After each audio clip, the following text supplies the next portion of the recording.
On December 27, 2003, a group of 8 boys and 2 counselors set out for Boy Scout Cave in Florida.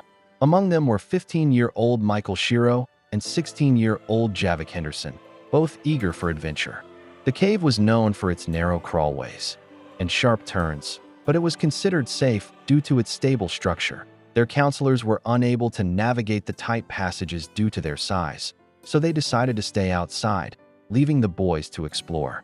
The cave's air was cool, and the light from 9 flashlights flickered through the dark passages.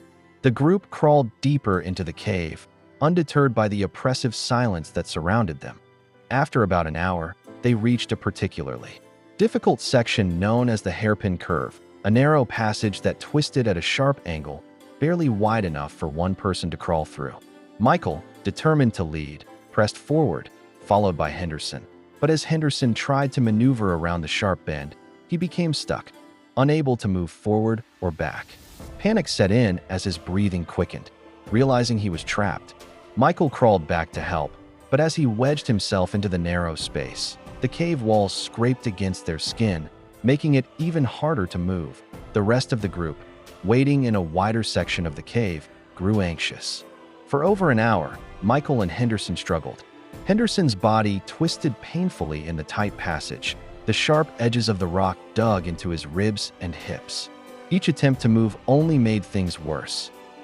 Then, disaster struck. Michael, exhausted and cold, collapsed. Henderson was left in the dark, unable to help his friend. His cries for help echoed through the cave.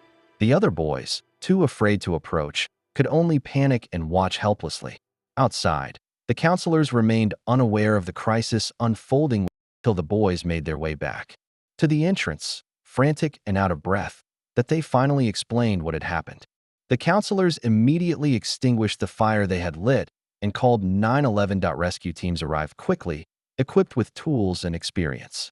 Inside the cave, the air was thick with fear.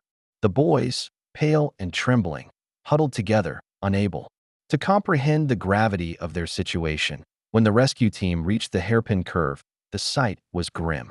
Henderson was still conscious, but sluggish and clammy. Michael, however, lay slumped ahead, unresponsive and cold to the touch. The rescuers worked methodically, chiseling away at the limestone to widen the narrow passage. Each strike echoed through the cave, adding to the tension. It took over an hour to free Henderson. As he was pulled from the Hairpin Curve, he sobbed in relief, his body stiff and trembling. He was wrapped in a thermal blanket and dragged through the narrow passages to the surface. With Henderson safe, attention turned to Michael. After 2 grueling hours of chiseling, they freed him. His pulse was weak, but it was there. Carefully secured in a harness, Michael was lifted through the winding cave. As they emerged into daylight, emergency medical teams rushed to stabilize the boys. Michael, still unconscious, was treated for hypothermia. It took him an entire day to regain consciousness, but miraculously, he survived.